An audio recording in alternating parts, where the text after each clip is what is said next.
아멘. 네, 오늘은 바위 같은 신앙에 대해서 설교하려고 합니다. 우리가 신앙생활을 시작하면 초신자라고 하죠. 예수님을 막 믿으면 초신자들은 그 믿음이 바위같이 단단할 수가 없습니다. 젖먹이 어린아이들이 무슨 힘이 있겠습니까? 단단하지 않습니다. 그래서 단단한 음식도 못 먹습니다. 허약하고 넘어지기 쉽고 어린아이들이 걸음마를 배운다 해도 매번 넘어지고 처음에 일어나지도 못하고 처음에는 기다가 무릎 위로 가다가 일어났다가 넘어지고, 그래서 저도 어렸을 적에 학교 가는 길에도 넘어지고 다리가 튼튼하지 않기 때문에 계속 넘어집니다. 그런데 이제 어른이 되면 그 다리가 점점 튼튼해지면서 웬만해서는 넘어지지 않죠. 신앙도 마찬가지입니다. 처음에는 흔들리고 허약한데 어떻게 하면 오늘 이 다윗처럼 단단하게, 바위같이 단단하게, 설악산 흔들바위처럼, 흔들바위 이런 참 특징이 한 사람이 조금 움직여도 조금 흔들리는 것 같은데 수백 명이 달려들어서 그 고등학생들 수학여행 가면 항상 거기 가서 몇십 명이 달려들어서 흔들바위를 흔들어 봅니다. 저도 흔들어 봤는데 이제까지 그 흔들바위가 산 아래로 굴러 떨어진 그런 얘기를 듣지 못했습니다. 조금씩 흔들리긴 해요. 그런데 흔들바위가 절대로 떨어지지 않습니다. 오늘 이 다윗의 신앙 고백을 살펴보면 다윗은 어떻게 이렇게 바위같이 단단하게 신앙이 튼튼해졌을까? 저는 그 믿음이 단단해지는 것과 우리의 내면이 단단해지는 것은 거의 같이 간다고 봅니다. 내면이 허약한데 믿음이 단단해지는 법이 없습니다. 그래서 내면을 강화시키는 일과 믿음을 강화시키는 일은 아주 똑같지는 않은데 굉장히 비슷합니다.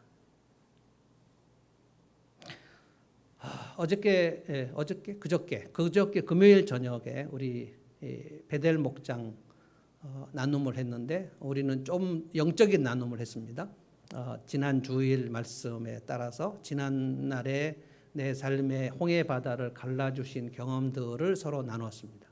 우리 미스바 목장에서도 잠깐 나눴고 베델 목장에 나눴는데 한 10명 정도 계속 우리 나누면서 특징이 뭐냐면 한결같이 그 바다가 갈라지는 시간 직전에 매우 곤고한 시간들이 있었다는 거예요. 매우 곤궁해, 인생의 아주 곤고한 시간에 하나님이 찾아와 주셨고 바다가 갈라졌고, 그리고 그 바다를 건넌 경험들을 모두 다 고백했어요. 죽을 것 같은 시간이었는데, 마음에 죽을 지경이 있었는데, 그러니까 바다 앞에 딱 가로막힌 그런 상황인데 그때 하나님께서 바다를 열어주셨다. 한결같은 거예요. 그래서 고난이 많으면 다 하나님을 찾는 것은 아니지만, 이게 중요합니다. 고난이 많으면 다 하나님을 찾는다, 그렇진 않아요. 그런데 하나님을 찾은 사람 중에 고난이 없는 사람은 또 없어요. 그래서 고난은 필수입니다. 오늘 다윗을 보면 이 바위 같은 신앙을 하나님 앞에 고백하는데 죽을 정도로 고난이 많아요. 곤고한 시간이 정말 많아요. 그래서 거의 넘어질 뻔해요. 흔들려요. 흔들바위처럼 흔들립니다. 그런데 다시 일어납니다. 또 다시 일어납니다. 또 다시 일어납니다. 어떻게 그렇게 단단할 수 있는가? 넘어졌을 때마다 하나님께 배웠다 그랬어요. 오늘 17절을 제가 한번 먼저 보겠습니다. 17절을 제가 한번 읽어보겠습니다. 하나님, 주님은 어릴 때부터 나를 가르치셨기에, 하나님께 배웠어요. 어릴 때부터 나를 가르치셨다는 거예요. 다윗은 목동 시절부터 하나님께 배웠습니다. 주님께서 보여주신 놀라운 일들을 내가 지금까지 전하고 있습니다. 배웠다는 거예요. 하나님께 배웠어요. 그래서 믿음이 단단한 바위 같은 신앙으로 커가는 것은 한 가지밖에 없습니다. 성경에 하나님께 배워야 합니다. 그래서 성경을 배우지 않고는 그 믿음이나 그 내면이 절대 단단해지지 않습니다. 우리 한국 교회는 좀 제가 볼 때 아주 낯선, 성경에서 아주 낯선 분위기인데 성경을 열심히 배우지 않고도 교회 생활 열심히 하는 사람들이 많아요. 그 참 위험하다고 저는 봅니다. 성경을 잘 몰라요. 성경을 안다고 다 되는 건 아니지만 성경을 모르면 하나님을 배울 수 없어요. 그런데 제가 성도들을 보면 성경을 모르는 기본적인 그 성경의 기본적인 내용을 잘 모르고 교회를 오래 다니는 분들이 정말 많아요. 정말 딱한 일이라고 생각합니다. 그래서 하나님을 잘 몰라요. 하나님께 배우질 않았어요. 그러니까 믿음이 점점 단단하게, 갑자기 믿음이 훅 뛰는 법이 없거든요. 점점 단단해져야 됩니다. 그런데 하나님께 배우는 수밖에 없는데 이 세상의 지혜자들이나 철학자들에게 가서 성경의 하나님을 배울 수가 없거든요.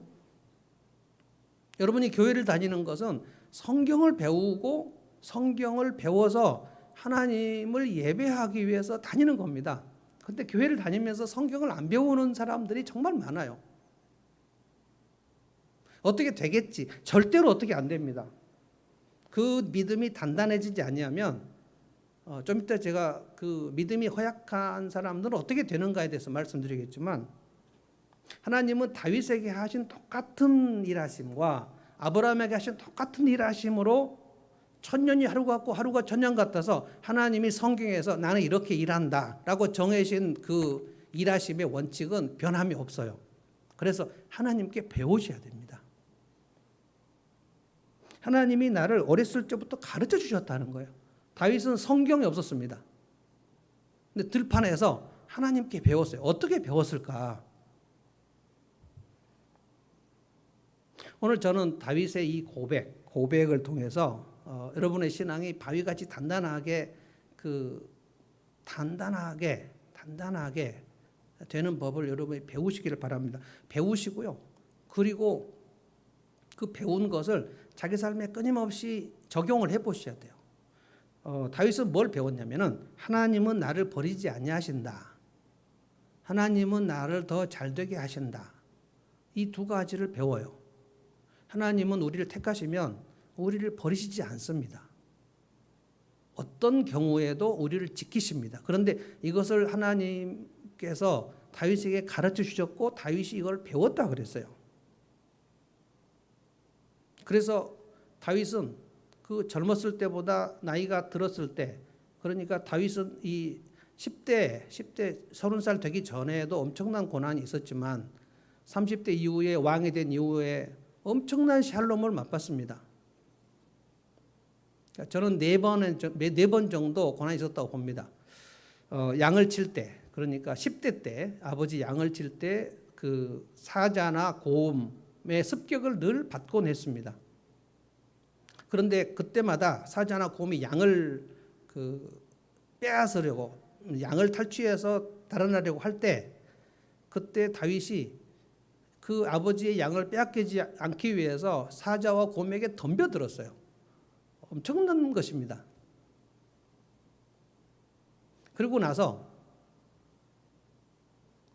그 양 새끼를 빼앗기지 않고 저녁에 아버지의 양떼를 다 데리고 우리 속으로 오면서 무슨 생각을 했냐면, 내가 오늘 사자와 곰의 발톱에서 양을 되찾은 것을, 빼앗기지 않은 것은 하나님이 도와주셨다. 10대 청소년 시절에 사자와 곰, 아주 새끼 사자라고만 얘기하지 않았습니다. 큰 사자, 곰을 늘 만났는데 거기에서 양을 빼앗기지 않았다. 이것이 하나님이 나를 도와주셨구나라는 사실을 하나님께서 알려주신 것을 배웠다는 거예요. 그리고 그 사건을 기초로 해가지고 골리앗 앞에 섭니다. 사자나 곰의 발톱에서 나를 건지신 하나님, 이 믿음을 가지고 골리앗 앞에 서요. 또 골리앗을 이깁니다. 그리고 그 다음에 사울 왕의 이 목숨을 위협하는 그 험난한 시간들. 이 시편 71편은 지금 사울 왕에게 피하러 다니는, 그러니까 사자나 곰의 발톱의 사건이 있었고, 이건 아마 여러 번 있었던 것 같습니다. 그리고 나서 골리앗 앞에 서는 일이 있었고요. 이때도 10대입니다. 20살이 안 됐을 때예요. 그리고 나서 30살이 될 때까지 한 10여 년, 15년 정도를 사울 왕의 이 습격, 추격, 그러니까 사자와 곰과는 비교가 안 될 정도로 한 나라의 왕이 그 소년 하나를 죽이려고 전 군대를 동원했던 그런 시간이 10년 넘게 지속됐어요. 그런데 다윗이 붙잡히지 않았습니다. 아, 하나님이 나를 건지시는구나. 이것을 강화시킵니다.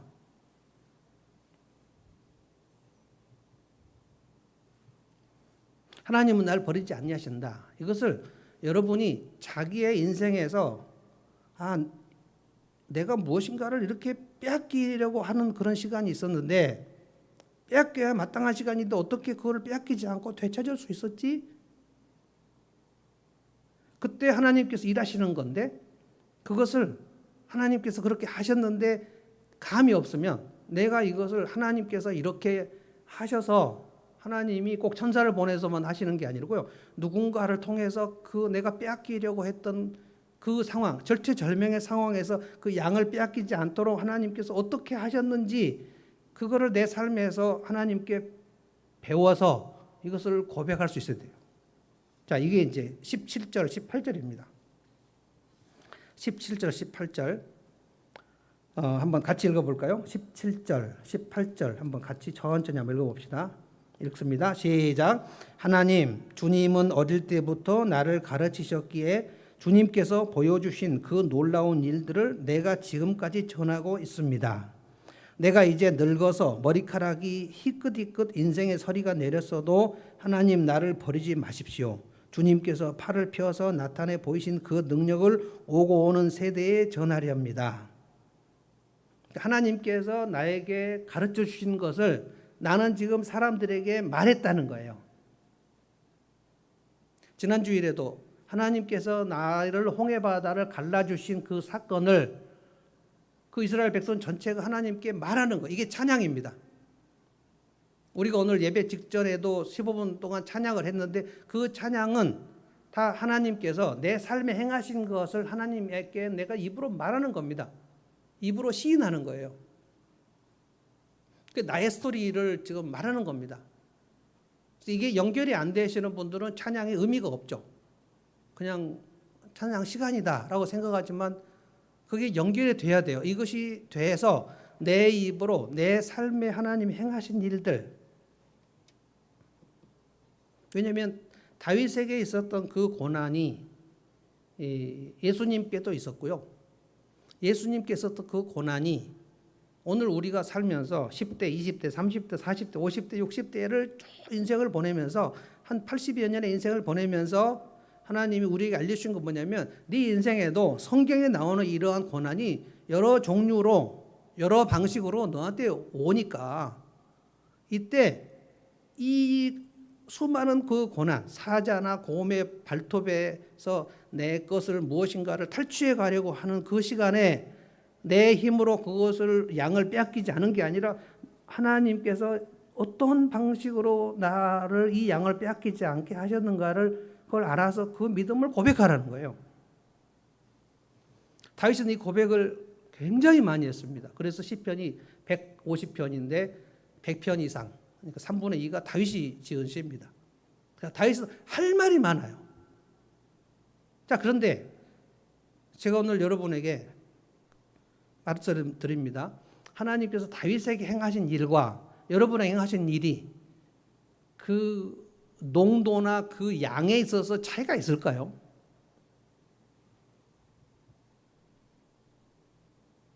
그럴 수가 없어요. 그럼 무슨 차이가 있냐? 다윗은 하나님께 그 사건을 보면서 하나님이 이와 같은 방식으로 사자나 곰의 발톱에서 나를 양새끼를 빼앗기지 않도록 내가 반드시 빼앗길 수밖에 없는 상황이었는데 그것을 하나님이 되찾아 주셨구나. 나를 버리지 않으셨구나. 이것을 깨닫는 감각이 있었고 우리는 그 감각이 별로 없는 거예요. 이 감각을 여러분이 이제 키우시라는 거예요. 이것이 이제 신앙의 흡수력입니다. 흡수력. 어린 시절에 다윗은 이 감각이 있었어요. 언제부터 그 감각이 생겼을까? 다윗은 태어났을 때부터 그런 감각이 생겼을까? 선천적으로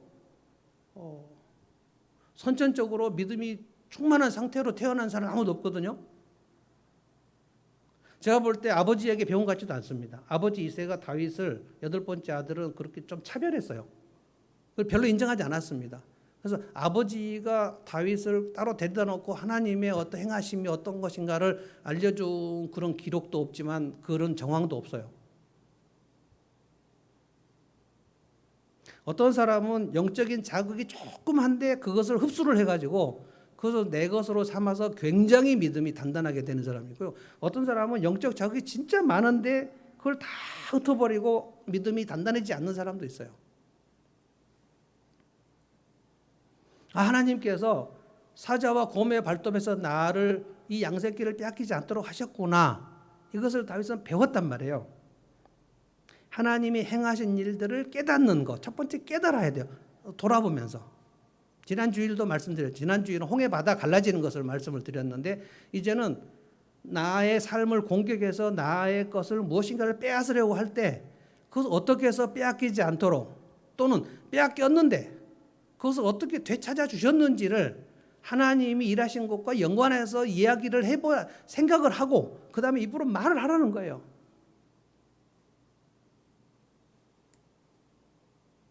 입으로 시인하는 게 굉장히 중요합니다. 지금 이 시간은 이 다윗이 지금 이 얘기를 하는 시간은 엄청나게 공고한 시간입니다. 1절에 보면 하나님 내가 주님께로 피합니다. 나를 보호해 주시고 내가 어느 때나 숨을 곳이 없는데 하나님만 난 피한 자가 되어시고 사울의 군대들이 막 이리저리 추격하는 동안에 다윗이 혼자 도망다닌 게 아니에요. 한 600명 정도 돌아다녔습니다. 함께. 그러니까 사울의 군대가 다윗의 무리를 찾으려고 하면 언제 찾을 수 있고 더 심각한 거는 다윗이 다니면서 도움을 줬던 주민들이 사울이 너무 무섭게 이 현상금을 모아놓고 걸어놓고 체포를 하니까 이 다윗의 도움을 받았던 그 마을 주민들이 다윗이 어디로 도망갔는지 사울에게 늘 가서 얘기해요. 그래서 다윗이 어디에 숨었는지를 사울이 알고 와요. 근데 안 잡혀요. 10몇 년간 이것이 있을 수가 있는 일입니까? 한 나라 왕이 그리고 이스라엘 나라가 우리나라보다 그 지리적으로 크지 않습니다. 아마 경상남도, 경상북도 정도 조금 더 강원도 그 정도 될 거예요. 그렇게 작은 곳에서 한 나라의 왕이 군대를 풀어서 한 소년을 추격하는데 10몇 년간 못 찾는다는 게 말이 되냐고요. 사울의 군대가 오합지졸들만 있습니까?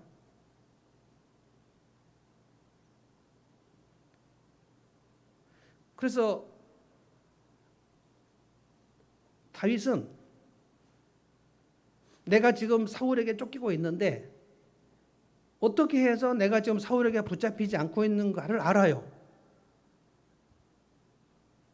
골리앗 앞에 섰을 때 골리앗 앞에 서기 직전에 왕에게 가서 사울 왕이죠. 사울 왕에게 가서 뭐라고 얘기를 했는가 하면 바로 아까 얘기한 그 얘기.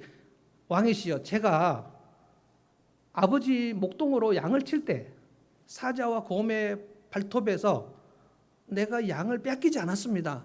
근데 그거 하나님께서 내게 행하신 거 저는 알고 있습니다. 그런데 저 할례받지 않은 골리앗 블레셋 장수가 나는 내 힘으로는 골리앗 앞하고 싸워서 도저히 이것은 뭐 게임도 안 되겠지만 그러나 그때도 사자나 곰의 발톱에서 나를 건지신 것도 하나님이시고 내가 내 힘으로 사자와 곰과 싸워서 이겼다고 나는 생각하지 않습니다. 사울은 그 믿음을 안 갖고 있었어요. 진짜 말도 안 되는 소리를 지금 다윗이 하는데 그래서 사울이 자기의 갑옷을 입혀주려고 그랬는데 사울이 키가 보통 사람보다 어깨 하나 더 컸다 그랬습니다.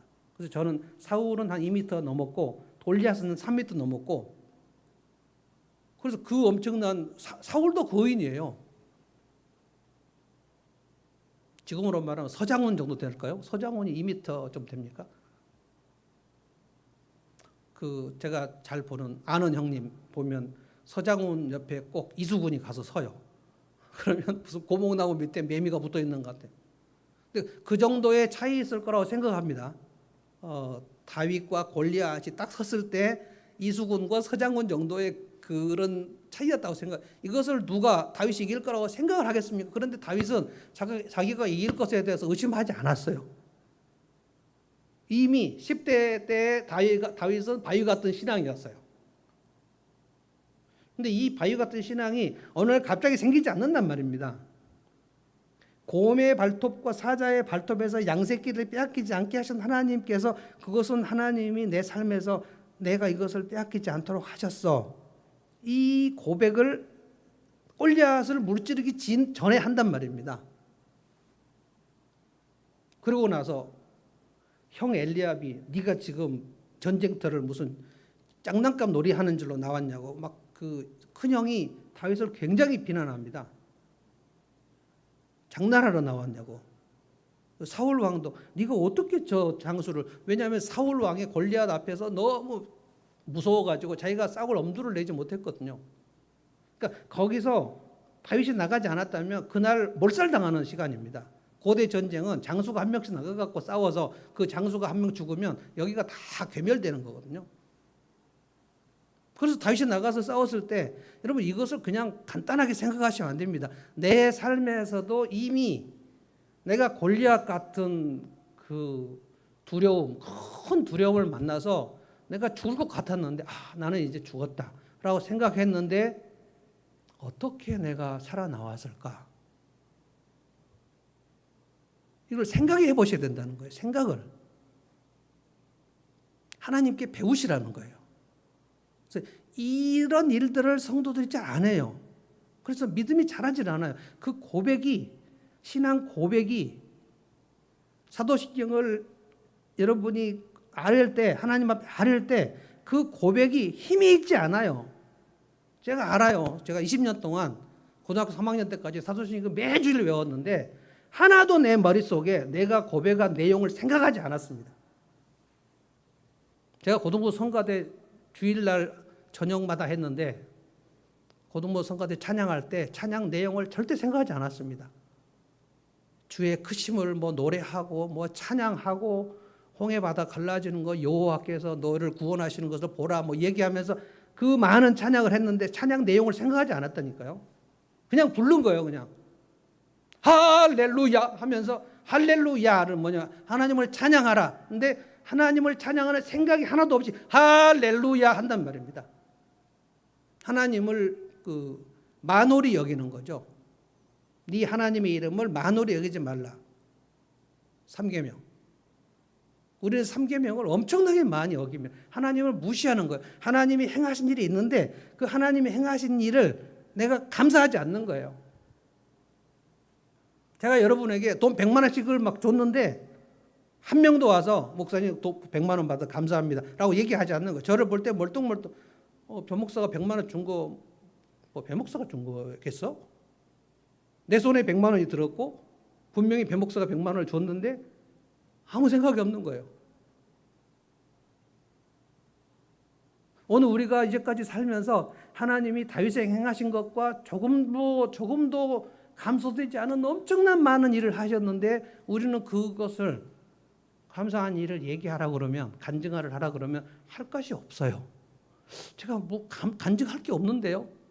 이거는 하나님을 엄청 무시하는 겁니다. 다윗은 이것을 다 사람들 앞에서 얘기했다 그랬어요. 17절 다시 한번 제가 읽겠습니다. 하나님, 주님은 어릴 때부터 나를 가르치셨기에 주님께서 보여주신 그 놀라운 일들을 내가 지금까지 전하고 있습니다. 그러니까 하나님께서 행하신 일들을 내가 지금까지 전한다. 사람들 앞에서 얘기한다는 거예요. 그래서 가장 좋은 전도는 내게 행하신 하나님의 일을 사람 앞에서 말하는 겁니다. 너도 예수 믿어야 돼. 이 얘기는 사실 얼른 할 필요가 없어요. 지금 해야 되는 얘기는 뭐냐면 내 친구 앞에서 내게 행하신 하나님의 일을 그냥 얘기하는 거예요. 이 화장품을 써보라고 꼭 얘기할 필요가 없다고요. 뭐 얘기를 마지막에 이제 해야 되겠지만 이 화장품을 써보라고 너 이거 써야 돼라고 얘기하기 전에 내 피부가 이 화장품을 써서 굉장히 좋아진 증거가 나타나는 거예요. 내가 요즘에 이 화장품을 쓰고 있다. 근데 2주간 써보니까 굉장히 피부가 달라지고 매끈매끈해지고 굉장히 좋아. 자, 이게 간증입니다. 자, 그 다음에 너도 이 화장품 써봐. 이게 전도입니다.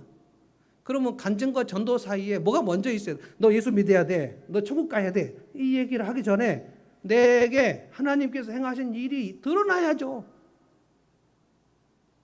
근데 간증을 하기 전에, 친구를 만나서 얘기하기 전에 내가 하나님께 먼저 얘기를 할 수 있어야죠. 하나님, 그때 그 일은 하나님께 행하신 일입니다. 내가 주의 이름을 높입니다. 내가 주님의 손길을 찬양합니다. 할 게 너무너무 많은 거예요.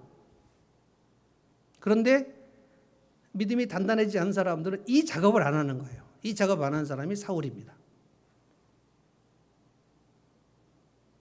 신앙이 단단해지지 않은 사람은 이 작업을 안 해요. 근데 이 작업을 대한민국에 있는 성도들이 거의 안 해요. 그러니까 그 믿음이 단단해지지 않아요. 교회 생활은 많이 해도 제가 이렇게 이런 식으로 믿음이 단단해진 사람을 그렇게 많이 보지 못했습니다. 제가 신앙생활 태어나서 60년 했어요. 60년. 제가 수많은 교회를 다녔는데 이런 작업을 하질 않아요. 자기의 삶에 어떤 일어난 일이 그것이 다윗이 곰의 발톱과 사자의 발톱에서 어린 양 새끼를 빼앗기려고 할 때 그것을 안 뺏긴 그 일, 내가 지난날에 내가 내 삶의 안정감이 정말 많이 없었는데 내가 진짜 불안했는데 그 불안이 뭡니까? 내 삶의 안정감을 곰과 사자가 와서 빼앗아 가려는 거 아닙니까? 심리적으로 난 되게 불안했어요. 난 되게 불안했습니다. 저 어린 시절에 되게 불안했습니다. 진짜로. 10대 때. 되게 우울했어요.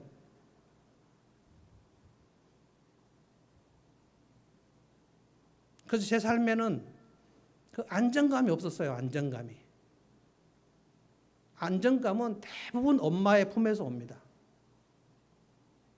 저는 엄마가 돌아가셔가지고 그리고 새엄마가 와가지고 내 10대는 안정감이 없었어요. 자, 그러면 이거를 사자와 곰이 내 이 안정감에는 어린 양 새끼를 빼앗아 간 거 아닙니까?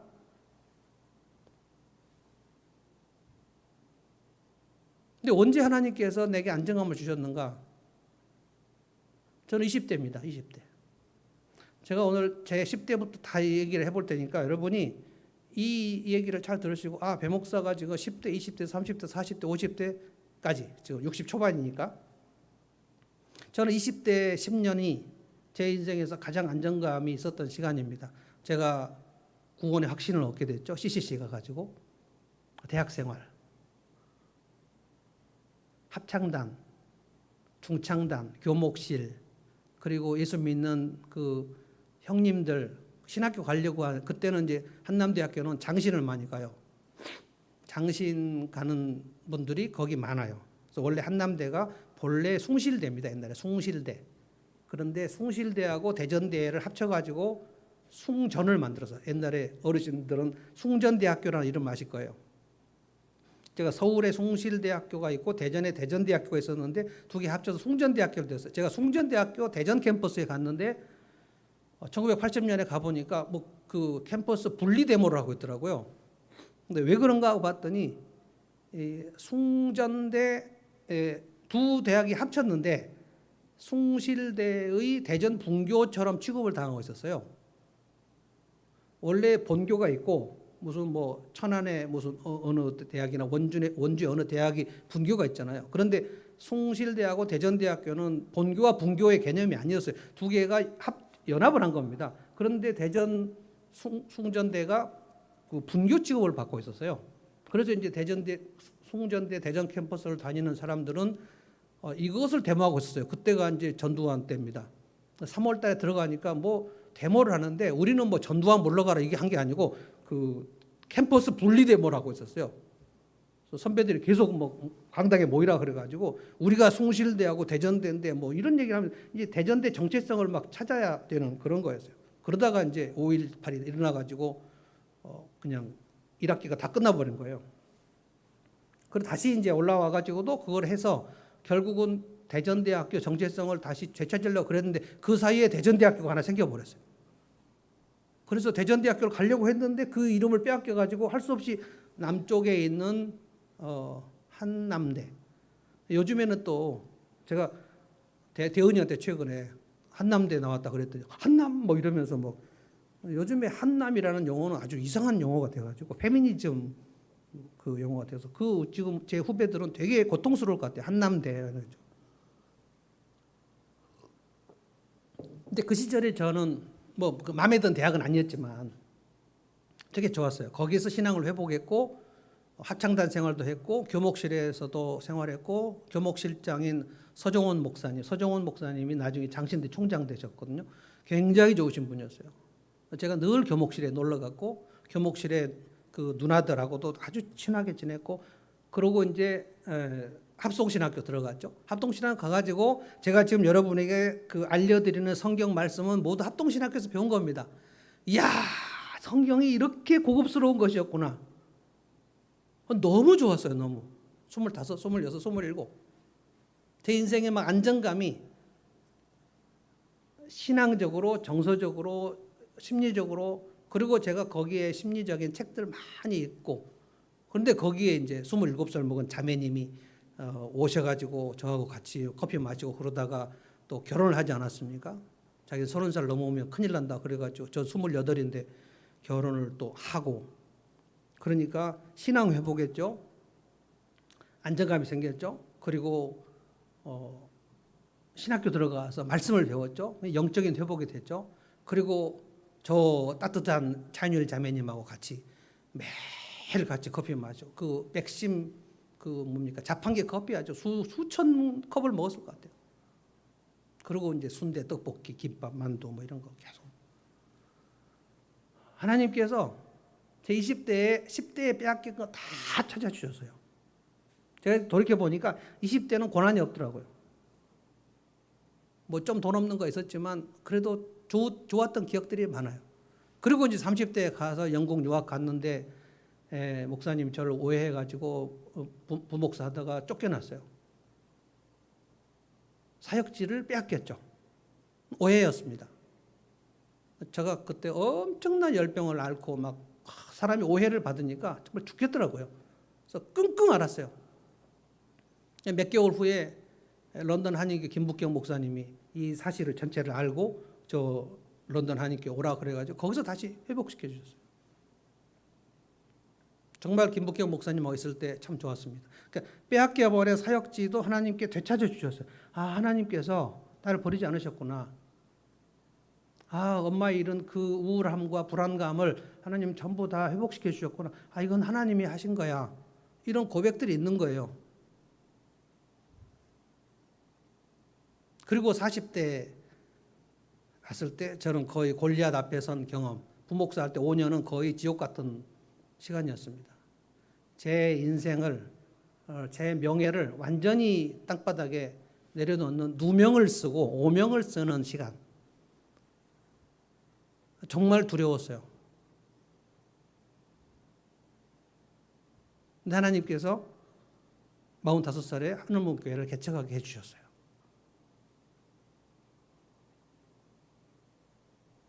빠져나오게 해주셨어요.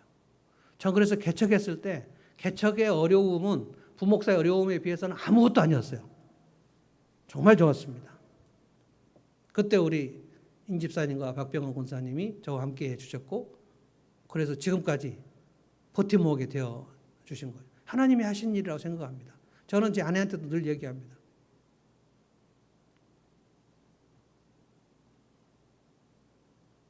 그러니까 곰의 발톱, 사자의 발톱에 그런 빼앗기려고 했던 것도 하나님이 다 되찾아 주셨고 20대 전체에 하나님 안정감을 주셨고 30대에 오해받아가지고 사역지를 빼앗겼는데 하나님이 또 저를 아주 위로해 주시는 목사님을 통해서 위로 다 받았고요.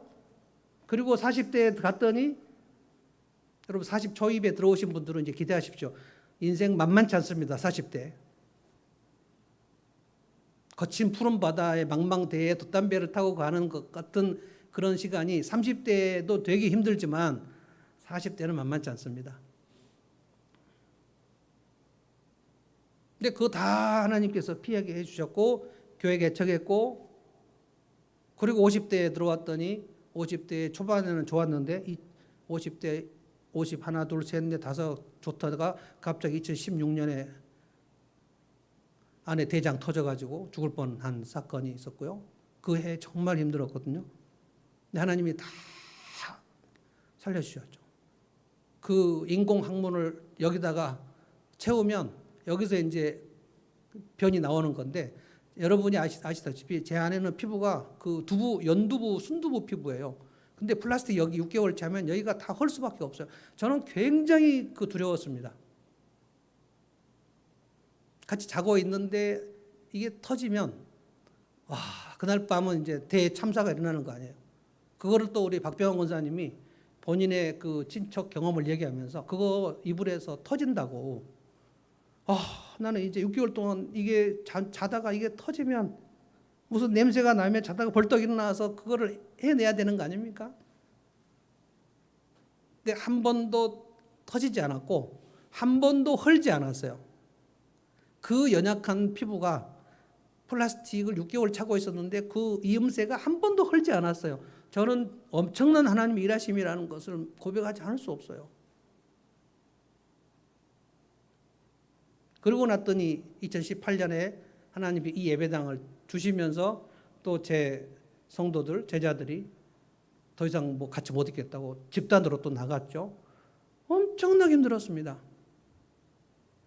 그는 하나님께서 또 새로운 사람들을 주시고 박정희, 하지연, 그리고 원남동 주민들, 여기 앉아 계신 분들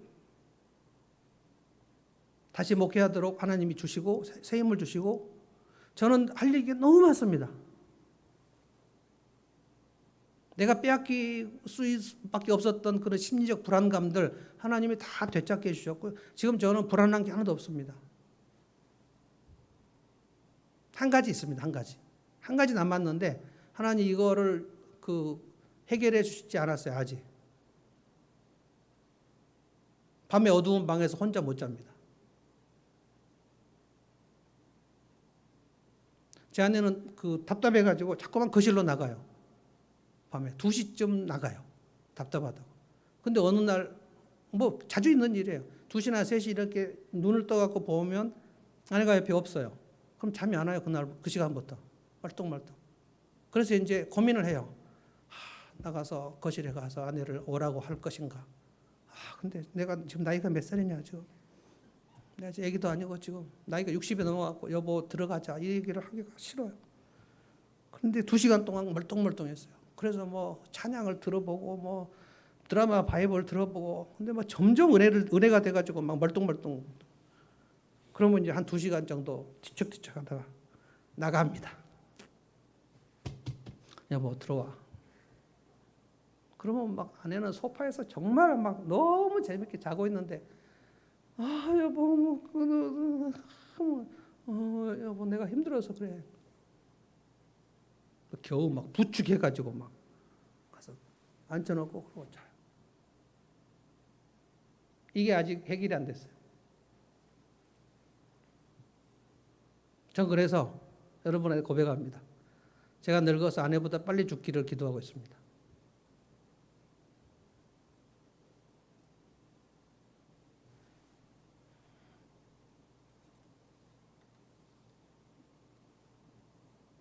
(11절) 10절 11절 얼마나 힘들었는지 다윗이 10절 보겠습니다. 내 원수들이 나를 헐뜯고 내 생명을 노리는 자들이 나를 해치려고 음모를 꾸밉니다.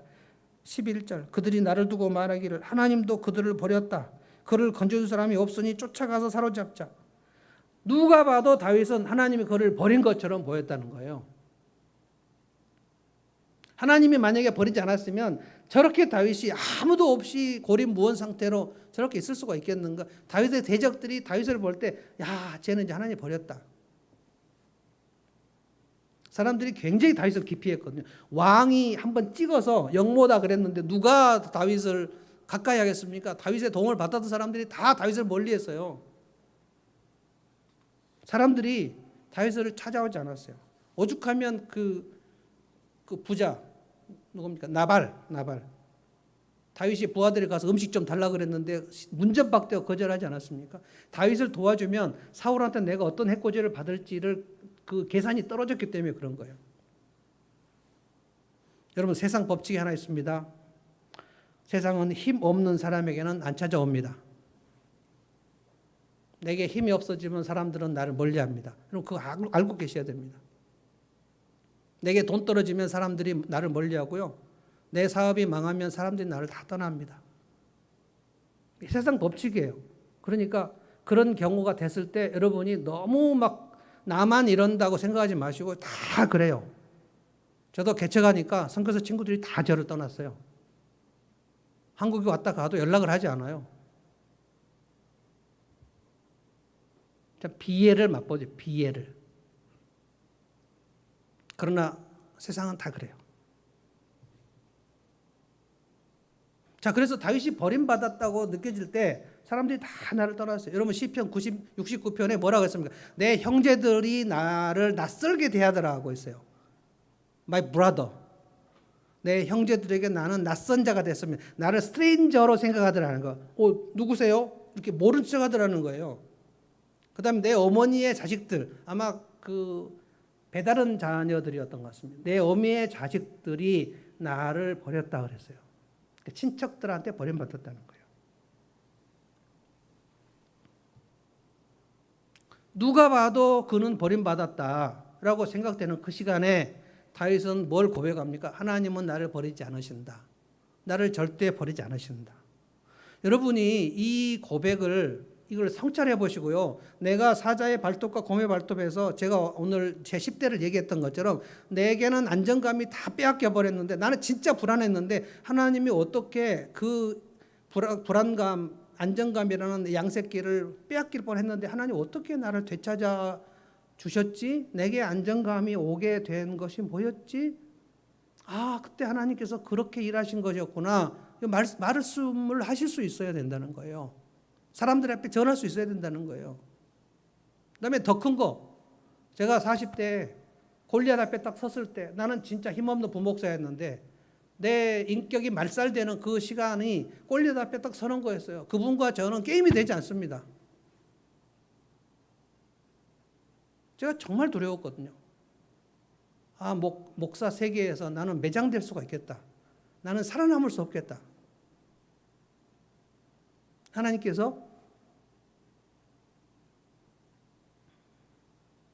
다 해결해 주셨죠. 이런 것들을 여러분들이 고백할 수 있어요. 내 인생에 있는 일들과 하나님이 행하신 손길을 연결하는 능력, 이것이 하나님께로부터 여러분이 배우는 거예요. 그러면 믿음이 바위같이 단단해집니다. 점점 단단해져요. 그래서 더 이상 불안하지 않아요. 더 이상 흔들리지 않아요. 흔들바위 아무리 흔들어 수십 명이 달리 흔들어도 흔들바위 땅 아래 떨어지지 않아요. 조금 흔들릴 뿐이지 한 명이 흔들어나 수십 명이 흔들어나 흔들바위는 안 떨어진단 말이에요. 자, 그 다음에 두 번째 21절 보십시다. 21절을 다 같이 한번 큰 목소리로 자기 컴퓨터 앞에 계신 성도님들 다시 한번 읽어봅시다. 21절 다 같이 읽어봅시다. 시작. 주님께서는 나를 전보다 더 잘되게 해주시며 나를 다시 위로해 주실 줄을 믿습니다. 아멘. 19절부터 보면 하나님은 다시 나를 살려주시고 다시 나를 위로해 주시고 다시 나를 잘되게 해주시고 다시를 굉장히 얘기했어요. 다시. 이게 리사이클링이 뭡니까? 재생이라는 뜻입니다. 리스토어, 다시 회복시켜 준다는 겁니다. 리바이벌, 이건 다시 생명력이 나오겠다는 거예요. 리스토레이션, 이게 전부 다시 나를 회복시켜 주는 거야. 내가 지금 고장이 났는데 내가 지금 완전히 타이어 빵꾸 나듯이 파손이 됐는데 내 인생이 내 마음이 다 부서져 버렸는데 하나님은 이것을 다 수리하셔가지고 와 나를 더 잘되게 해주실 줄로 믿습니다. 이거예요. 21절 잘 보십시오. 나를 다시 위로해 주실 줄을 믿습니다. 그래서 위로를 점점 많이 받아야 하나님께서 나를 잘되게 하시는 것을 알아요. 누가 지금 나를 위로해 주고 있는가? 그럼 생각해 보십시오. 누가 지금 나를 위로해 주지? 윤복희가 부른 여러분 생각하십니까? 내가 만약에 외로울 때면 누가 나를 위로해 주지? 여러분, 그거는 윤복희의 신앙입니다. 그 영어 노래를 잘 보시면 그분은 주님입니다. 에일리가 한번 그 노래를 불렀는데 여러분이 유튜브에서 에일리 여러분을 쳐보시면 거기 영어 자막이 다 뜹니다. 영어 자막이 뜨는데 그때 허전하고 힘들 때 누가 뭐 이 노래 모든 거 그거 다 찬송입니다. 그런데 하나님이 직접 여러분을 위로해 주시는 거 아니에요. 그럴 때도 있지만 직접 하나님 음성으로 내가 너를 안다라고 말씀하실 때도 있고 나는 너의 아비다라고 말씀해 주실 수도 있지만 대부분의 하나님이 쓰시는 방식은 우리 주변에 있는 누군가를 통해서 나를 위로하시는 겁니다. 아, 하나님이시구나. 하나님이 나를 위로하시는구나.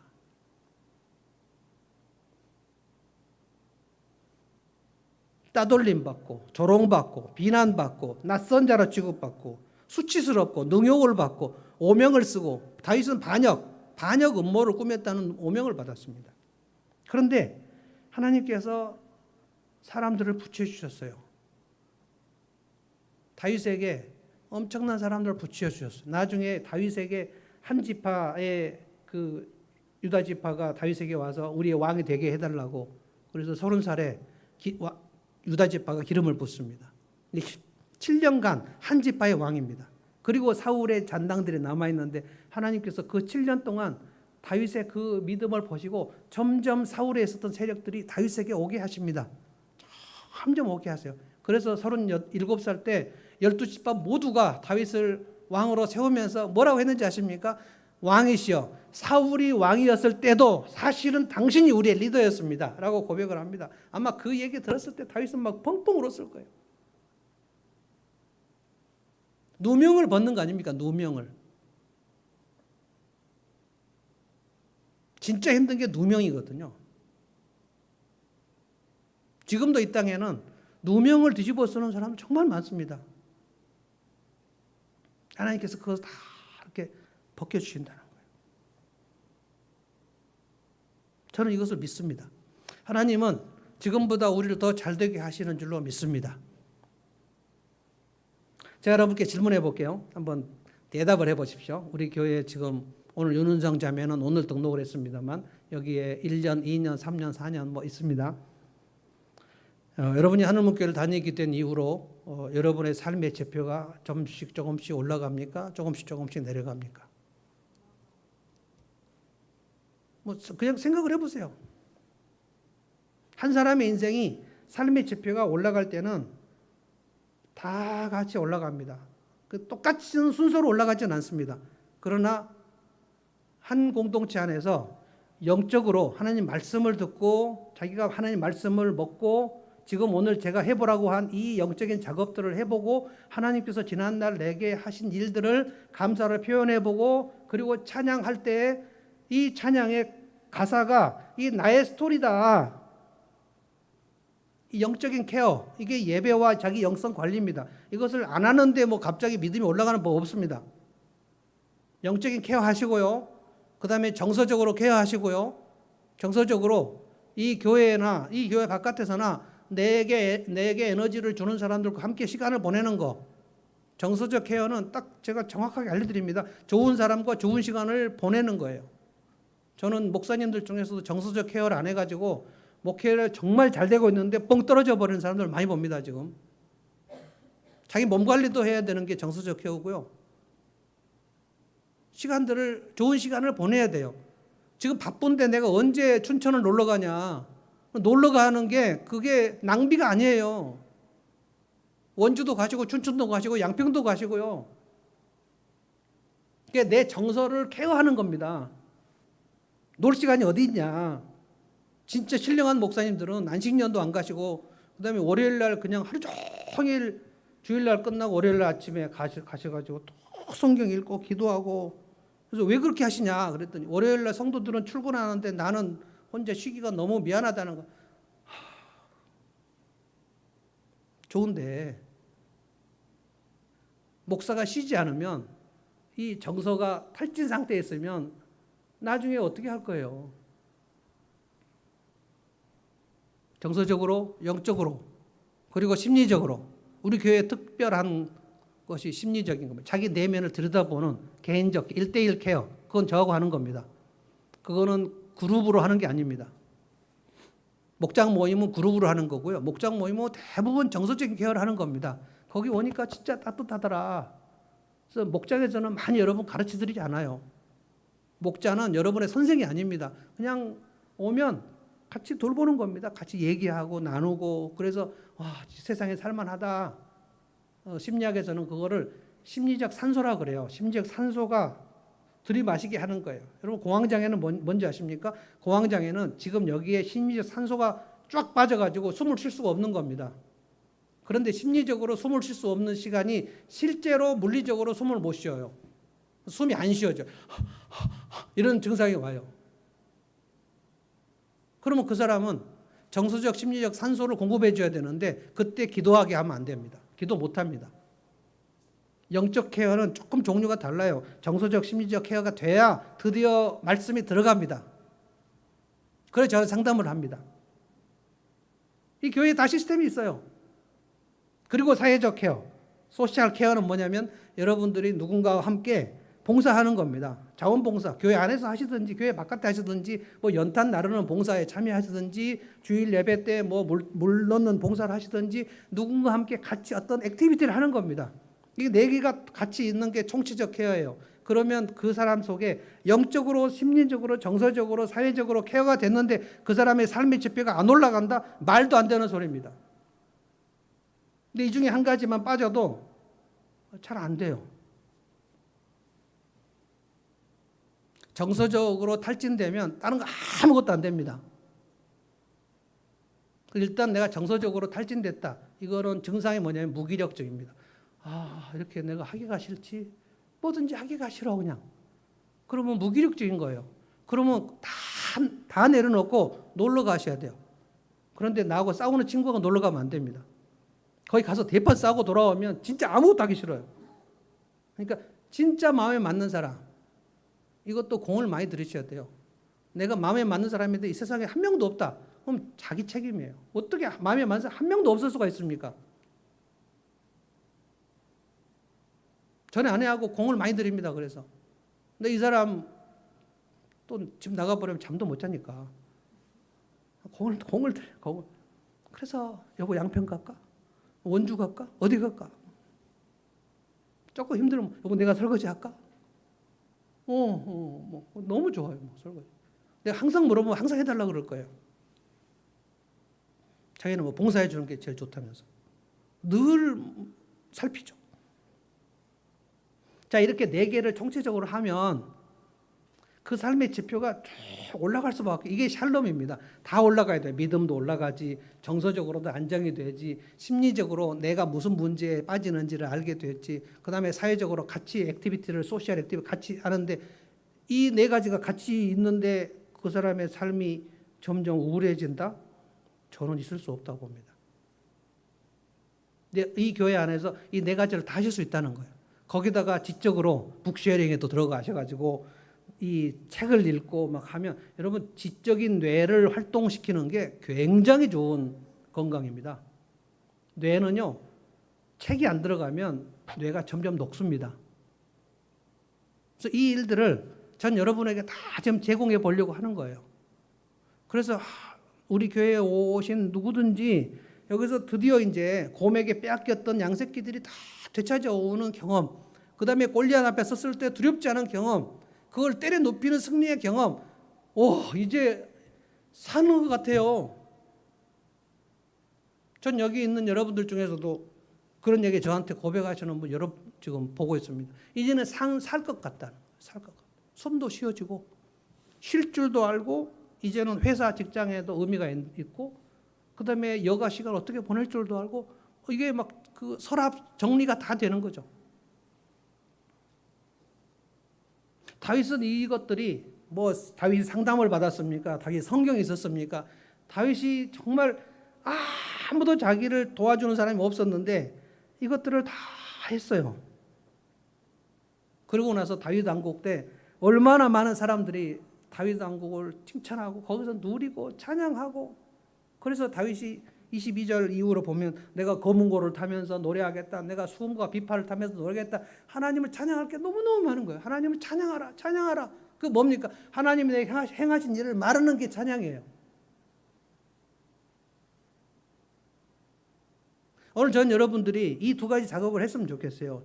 지난날 내가 빼앗겼던 것들, 빼앗기려고 했던 거, 내가 절대 안 빼앗기고 싶었는데 빼앗겨버린 거, 곰의 공격해서 양새끼가 빼앗겨 버렸어. 그런데 그걸 달려가서 그것을 되찾아온 거. 하나님이 이 양새끼를 되찾게 하셨구나. 내 심리적 이 불안감이 안정감을 오게 하셨구나. 그때 무슨 일이 있었는가를 여러분이 말할 수 있어야 된다는 거예요. 그리고 내가 골리앗 앞에 섰을 때, 진짜 내가 가장 두려웠을 때, 골리앗 앞에 섰는데 내가 어떻게 저 골리앗을 이기게 됐는가? 내 가장 두려웠던 시간을 어떻게 빠져나오게 됐는가? 그런데 골리앗을 이기고 난 다음에는 사울이 버티고 있었다는 사실. 그래서 이 고백을, 믿음의 단단한 고백을 하지 않으면 사울 때 다 무너져 버리는 거예요. 사자와 곰의 공격, 그 다음에 골리앗, 너무 어렵죠? 그러나 골리앗을 무너뜨리면 사울 왕의 15년 추격이 있습니다. 그리고 나중에 맨 마지막에는 뭐가 있었는지 아십니까? 없지 않았어요. 압살롬 아들이 반역을 했습니다. 그거는 정말 쓰라린 경험이었습니다. 내 자식이 나에게 반역을 할 것이라고 생각은 못했어요. 근데 이 모든 게 패키지로 하나님께서 우리에게 말씀하시는 게 뭐냐면, 너의 인생에도 내가 이런 패키지 얼마든지 할 수 있어. 그러니까 그때그때마다 내가 거기서 어떻게 너를 건졌는지, 내가 너를 절대로 버리지 않는 것을 어떻게 네가 그 경험했는지를 고백해라. 찬양해라. 그러면 더 잘되게 한다. 둘 중에 두 개예요. 하나님은 나를 버리지 아니하신다. 하나님은 나를 더 잘되게 하신다. 자, 여기 있는 분들, 컴퓨터 앞에 있는 분들 한번 선포를 해봅시다. 첫 번째는 하나님은 나를 버리지 아니하신다. 두 번째는 하나님은 나를 더 잘되게 하신다. 시작 해봅시다. 시작. 하나님은 나를 버리지 아니하신다. 하나님은 나를 더 잘되게 하신다. 아멘. 이것입니다. 이것이 바위 같은 신앙 고백이고요. 지난날 어떻게 하셨는지를 쭉 생각하시기 바랍니다. 그러면 혼자 생각하다가 아마 눈물이 날 수도 있어요. 아, 그렇구나. 나를 버리지 아니하셨구나. 그래서 오늘 여기까지 오게 하셨구나. 아, 내가 이 교회에 있는 동안에 이런 영적인 케어와 정서적 케어, 심리적 케어, 사회적 케어, 이걸 해서 내가 하나님 앞에 내게 하신 일들을 계속 말해야 되겠다. 그리고 누군가에게, 이게 이제 VIP예요. 누군가에게 나 봐. 내가 얼마나 지금 이렇게 회복됐는가를 나를 봐. 모르겠어? 비포 애프터 사진 딱 놓고 이거 봐. 화장품 쓰니까 이렇게 됐잖아. 이렇게 얘기할 수 있는 여러분 되시기를 바랍니다. 자, 찬송합시다. 주님이여 이 손을 꼭 잡고 가소서. 약하고 피곤한 이 몸을 폭풍 후 흑암 속 해치사 빛으로 손잡고 날인도 하소서. 지금도 하나님은 여러분의 인생을 그렇게 손잡고 가고 계시고 앞으로도 세상 끝날까지 손잡고 가신다고 약속하셨어요. 그런데 주님, 나의 손을 꼭 잡고 가 주십시오 라고 내가 찬양할 때 하나님은 내 손을 더 꼭 잡아주실 줄로 믿습니다. 찬송하십시다.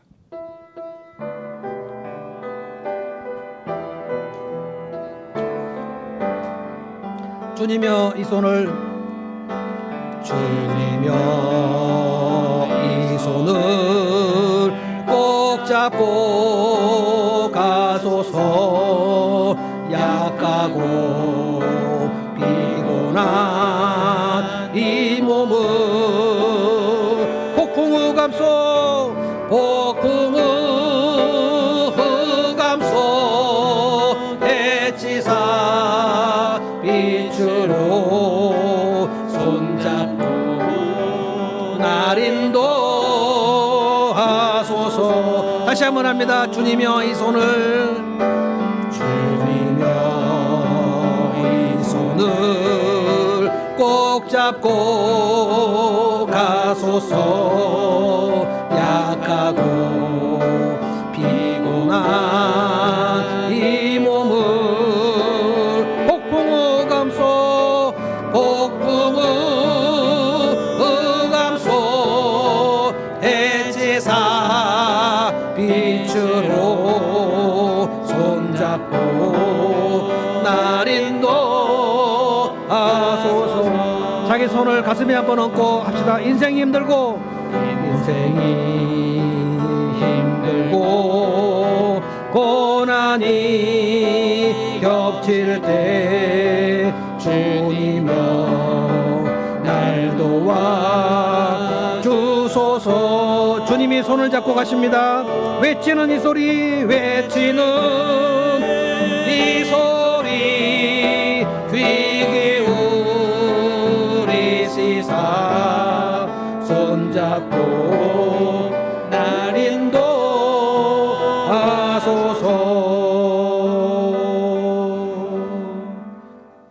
손을 가슴에 얹고 한번 기도하겠습니다. 하나님 감사합니다. 주님, 내 손을 꼭 잡아주시고 내가 약하고 피곤해졌을 때, 내가 주님 손을 놓으려고 할 때도 주님께서 더 힘껏 내 손을 잡아주시기를 기도합니다. 하나님, 지난날 사자의 공격에서, 곰의 공격에서 내 양새끼를 빼앗기지 않도록 하신 하나님, 그때 빼앗기지 않은 것, 되찾아온 것, 주님께서 행하신 일인 것을 이 시간 깨닫습니다. 하나님, 제가 3m가 넘는 거인 골리앗 앞에 섰을 때, 내 인생에 가장 무섭고 두려웠을 때, 그때 그 골리앗을 이기게 하신 하나님, 그 엄청난 승리를 경험하게 하신 하나님이 그때 하나님의 손길이었음을 이제 고백합니다. 주님 감사합니다. 오늘 여기까지 온 것, 죽음의 바다, 홍해 바다도 건너게 하셨고, 광야 40년 건너게 하셨고, 그리고 사자 곰 발톱에서 나를 건지셨고, 골리앗의 손에서 건지셨고, 그리고 지금 사울의 칼에 쫓겨 도망다니는 다윗이 이후로는 나를 더 잘되게 하시리라 고백하는 것을 봅니다.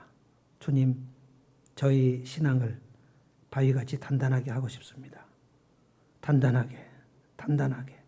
그리하여 흔들바위처럼 아무리 흔들어도 산 아래로 떨어지지 않는 바위같이 저희 마음을, 저희 신앙을 그렇게 튼튼하게 만들어 주시옵소서. 예수님의 이름으로 기도합니다. 아멘.